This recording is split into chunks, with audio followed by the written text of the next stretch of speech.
This whole show, we've been talking about the dangers of DIY cosmetic procedures, particularly these injectables that are out there.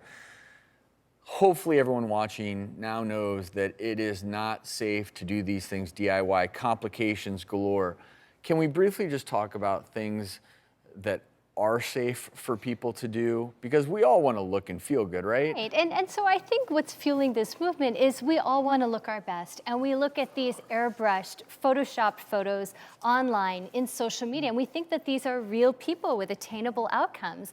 And while you can certainly do a number of things to improve your appearance, I just want to emphasize that what you're seeing on social media is not realistic. Those are people who are photoshopping, who are airbrushing, even with all of these very expensive invasive procedures. And we see these people in and our we offices, see them. Yes. without their makeup on, without trick photography.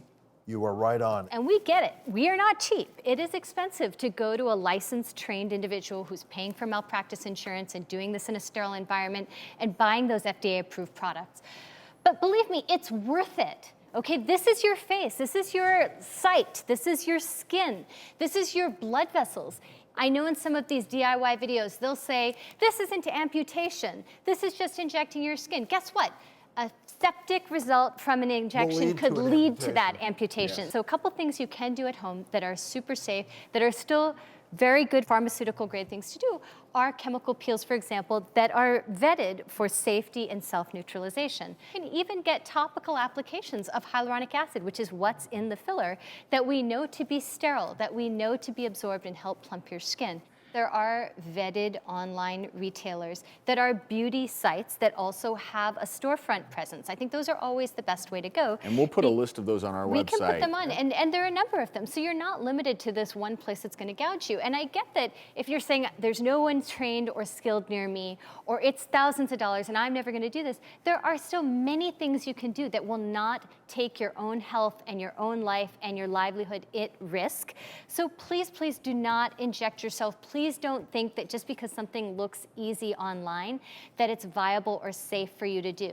In fact, when we were doing this segment, one thing that it reminded me, when I was at Harvard Medical School, I remember I was in training, and one of the doctors was so highly skilled, and the resident turned to me as a medical student and said, you know, the very best practitioners make it look so easy. And so I think that's what we're seeing now on social media, is you see these things online and they look really easy. Believe me, that doctor I was watching had been doing that procedure for 20 years and told me afterwards that she had had a number of complications in that 20-year reign, because if you do enough of them, you will have complications. Know that those complications exist. Skilled, trained people will know how to treat those complications. Do the safe alpha-beta hydroxy pills at home, the topical hyaluronic acid. Please do not go on these DIY channels and think it looks easy. We're here in the interest of public health. We don't care as much about the likes of social media. We care about your health. That's why we're doing this. Please, please understand our motivation. We talked a lot about Alzheimer's disease today, and while there is still no cure, there's one thing you can do right now that may help lower your risk that we haven't talked about. Practice good oral health hygiene. A growing body of research suggests that poor oral health and gum disease may be linked to Alzheimer's disease and dementia. A recent study published in Science Advances finds that the same bacteria that cause gingivitis may also be connected to Alzheimer's disease. Scientists previously found this species of bacteria. It's called P. gingivalis. It can actually move from your mouth to your brain. And once in the brain, these bacteria release these enzymes that can destroy nerve cells. And the theory is when the brain is repeatedly exposed to these bacteria, as well as debris from our gums, that could lead to some of this memory loss, make Alzheimer's disease potentially worse if you already have it. And a good oral care routine is important, but also so very important to go to your dentist to make sure you're taking care of any early problems with gum disease before they become big problems. I know I'm a big proponent of it. You all are as well. Absolutely. And you also, hey, you get pearly whites, good breath. It's all good. Yeah. It's a win-win. Yeah. But we covered so much on the show today, and I'm really glad we were able to share some of the new information out there regarding Alzheimer's. Certainly, if you missed anything, we'll have that information on our website, thedoctorstv.com. And you know what, Drew? Because I know you, I would love to dedicate this show to your mom. Yeah. Because I know you're always thinking about her. Want to know a sweet way to satisfy your sweet tooth? Yes. When you're feeling like a sweet snack, instead of reaching for something unhealthy, highly processed, reach for some. Sorry, that's all the time we have today. Figs! Yay! So about 45 calories per fig, guys. If you want one, here you go. But what's great about a fig is, look, no fat. Dried figs surprisingly have less sugar than fresh figs, but they also have vitamins, minerals, and here's the key, fiber.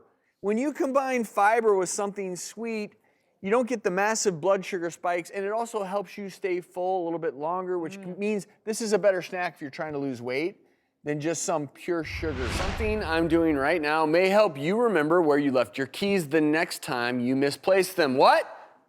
Walking backwards. It might sound a little nuts, but there's actually some science to this.